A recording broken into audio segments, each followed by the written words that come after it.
సరే అయితే నువ్వు నాకు నచ్చావు అనేది మీరు ఇప్పుడు ఇంతకుముందే చెప్పాను, నువ్వు నాకు నచ్చావు లాంటి ఫిల్మే అని చెప్పి.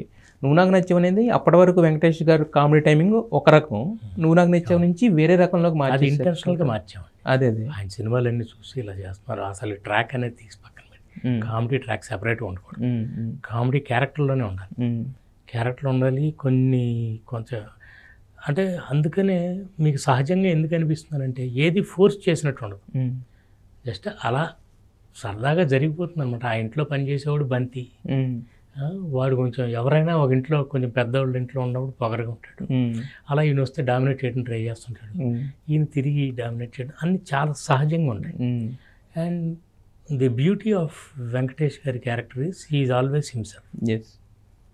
తను ట్రై చేస్తాడు వెంటనే, అంటే ఐఏఎస్ ఐపీఎస్ ఆయన సీరియస్గా చూస్తాడు, అలాంటివి కాకుండా మామూలు సడన్గా అట్లా ఈ చిన్న చిన్నవన్నీ it makes him very lovable.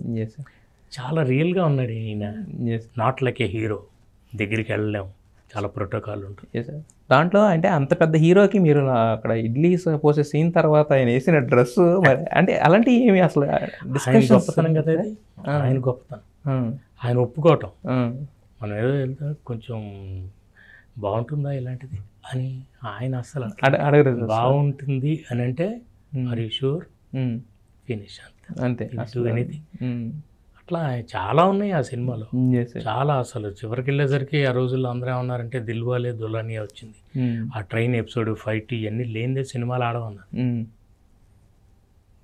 నా కాన్సెప్ట్ ఏంటంటే ఫైట్ పెడితే వాళ్ళు చూపించేశారు కదా, మళ్ళీ మనం వాళ్ళని ఫాలో అయినట్టు ఉంటుంది. అవునవును సార్, ఫైట్ ఉండాల్సిన నెసెసిటీ లేదు. అవును, ఆ ఎమోషన్ ఉంటే చాలు, కత్తి రాయి అని అంటే వచ్చేసి చాలు ఎమోషన్, అంటే ఆయన కన్వే చేయాలని కూడా వచ్చేసింది అక్కడ, వచ్చేసింది.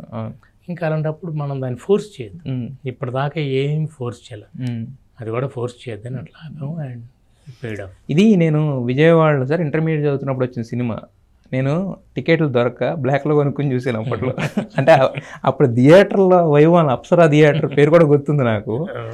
బాల్కనీ కూడా దొరకకపోతే డ్రెస్ సర్కిల్లో నేను బ్లాక్లో కొనుక్కుని టికెట్ తీసుకుని చూసిన సినిమా అనమాట. యాక్చువల్గా ఇది సార్ 175 days స్ట్రైట్ అవే సార్. అయితే ఈ సినిమాకి సంబంధించి 100% దాంట్లో ఎలాంటి డౌట్ లేదు. కాకపోతే ఏంటంటే అప్పుడు కొంతమంది రాసింది ఏంటంటే ఈ సినిమాలో ఉన్న డైనింగ్ టేబుల్ సీన్ ఏదైతే ఉందో అది ఒక ఇంగ్లీష్ సినిమాలోంచి తీసుకున్నారు అని చెప్పేసి వచ్చింది. తర్వాత త్రివిక్రమ్ గారు దాన్ని ఒప్పుకోవడం అనేది జరిగింది. అదే మీకు అప్పుడులో ఏమన్నా అనిపించింది సార్? అదే అయ్యో చాలా ఉన్నాయండి. అయ్యో మీరు అసలు నేను అలాంటివన్నీ దాచటానికి ట్రై చేయను.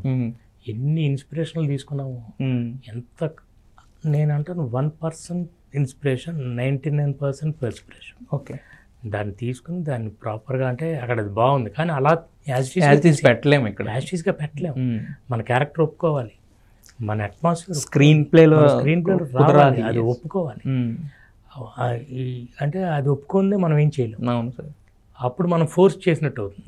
అది ఒప్పుకోకుండా మనం సీన్ పెడితే ఫోర్స్ చేసినట్టు. అవును సార్, అది సహజంగా వెళ్ళాలి. సో ప్రకాష్ రాజ్ గారు మంచి డిగ్నిఫైడ్గా వెళ్ళాలంటే నాకే అనిపిస్తుంది అలా ఉంటే బోరింగ్గా ఉంటుంది క్యారెక్టర్, ఎప్పుడు టైట్గా ఉంటాడు. సో అందులో నాకు చిన్నప్పటి నుంచి ఒక అలవాటు ఏంటంటే కష్టంలో కూడా కామెడీ చూడాలి. కష్టంలో కూడా కామెడీ చూస్తే చాలా హాయిగా ఉంటుంది. దానికి బిగ్గెస్ట్ ఎగ్జాంపుల్ ఎవరండి? The great Charlie Chaplin. కష్టంలో ఉన్న సీన్స్లో ఆయన ఎంత కామెడీ పండిస్తారో, వా ఏంటి అంటే నిజంగా జీనియస్లో అలాంటి వాడు. అట్లా కష్టంలో కూడా కామెడీ, ఈయన ఎంత సీరియస్గా ఉంటూ ఆయనతో చిన్న కామెడీ చేస్తాం. అలా ఆయన ఏం కామెడీ చేయడం కావాలని సిచ్యువేషన్ అలా క్రియేట్ చేస్తాం. అలా అన్ని క్యారెక్టర్స్లో కొంచెం ఒక సైడ్ ఉంటుంది. మన ఇంట్లో కూడా చూస్తుంటే తండ్రి సీరియస్గానే ఉంటాడు కానీ ఎక్కడో చిన్న పంచ్ ఉంటుంది తల్లి దగ్గర, అట్లా సిస్టర్స్ దగ్గర. అది అంటే మనం తీసుకునే విధానం బట్టి సార్. ఇప్పుడు ఇందాక అన్నారు మీరు ఇంట్లో బ్లాక్మెయిల్ చేస్తే ఇలాంటి మాకు చెప్తే మాకు ఇంత అది చెప్పడం కూడా కరెక్ట్గా వచ్చి ఉంటే అది కామెడీ అవుతుంది. బట్ ఆ టైం సిచ్యువేషన్ కామెడీ కాదు, అది అక్కడ మీరు చెప్పిన విధానం మాకు అనిపించింది. అది అట్లా సహజంగా జరుగుతాయి అనమాట. అలా కష్టాల్లో కూడా కామెడీ ఎత్తుకున్నట్టు ప్రతి క్యారెక్టర్లోనూ. ఓకే, అందుకే రైల్వే స్టేషన్లో వెళ్ళిపోతుంటే పరిగెత్తుకుని వెళ్ళి సార్ ఏం కావాలి సార్ అంటారు వెంకటేష్. ప్లాట్ఫామ్ నెంబర్ అంటాడు. అంటే ఊహించని డైలాగ్, అవునవును, ఊహించని రియాక్షన్, అక్కడ అంతకు మించి రాయలేం సార్. అది As a ఊహించని writer గా. రియాక్షన్. అవును. అండ్ అందుకే వెంకటేష్ గారి క్యారెక్టర్ ఆయన ఇంటికి వచ్చినప్పుడు కూడా, తిరిగి వచ్చినప్పుడు ప్రకాష్ రాజ్ గారిది ఒక విధంగా ఉంటుంది రియాక్షన్, సుధ గారిది ఒక విధంగా ఉంటుంది, అవును, అట్లా ఆర్తిది ఒక విధంగా ఉంటుంది. అవును. Everybody is different. Yes, అందరి రియాక్షన్ అయితే ఉంటుంది. సునీల్ ఇంకా డిఫరెంట్గా ఉంటుంది. అవును, అనుభవించు రాజా అని సిగరెట్ సిగరెట్ మళ్ళీ తిరిగి వస్తాడు ఈయన. అవునవును, సార్ సార్ ఎంజాయ్ చేయడు కదా. అని చేసి అన్నీ చేసి ఇంకేమన్నా కావాలా సార్ కొంచెం మనశ్శాంతి. అది ట్రాజిక్ సిచ్యువేషన్, కానీ comedy dialogue, Comedy. Comedy dialogue. అట్లా అలా మీకు మల్లీశ్వర్లో కూడా ఉంటుంది. అదే సార్, నా క్వశ్చన్ ఏంటంటే, ఒక హిట్ కాంబినేషన్, ఒక బ్లాక్ బస్టర్ హిట్ కొట్టేశారు సార్, మళ్ళీ సేమ్ హీరోతో కాంబినేషన్ అంటే అసలు ఒక పీక్స్లో అంచనాలు ఉంటాయి. ప్లస్ అప్పట్లో కత్రినా కైఫ్ రెమ్యునేషన్ గురించి కథలుగా చెప్పుకున్నారు. ఏం సార్ అసలు ఎలా అనుకున్నారు అసలు అది? నేను చాలామందిని పిలిచి చూడటం అంతా జరిగింది. నేను ఒక టీవీ యాడ్లో అమ్మాయిని చూశాను, కట్టినా ఎందుకో somehow I like that. So తనకి ముంబైలో పట్టుకుని వెళ్ళి కథ చెప్పాను. She was very excited. చాలా బాగుంది సార్ నాకు క్యారెక్టర్, అప్పుడే ఏదో హిందీలో ఇంత ముక్క చేసింది అంతే. అంటే ఐ ఎంజాయ్డ్ ఎ లాట్. తప్పకుండా సార్, ఓకే. ఆ అమ్మాయిని పిలిచారు, సురేష్ గారు చూసాం, ఇక్కడ ఫోటోషూట్ చేసాం. అంతా చేసిన తర్వాత తను ఎందుకో ఇంకా హెసిటెంట్గా ఉంది, ఒప్పుకోవట్లా.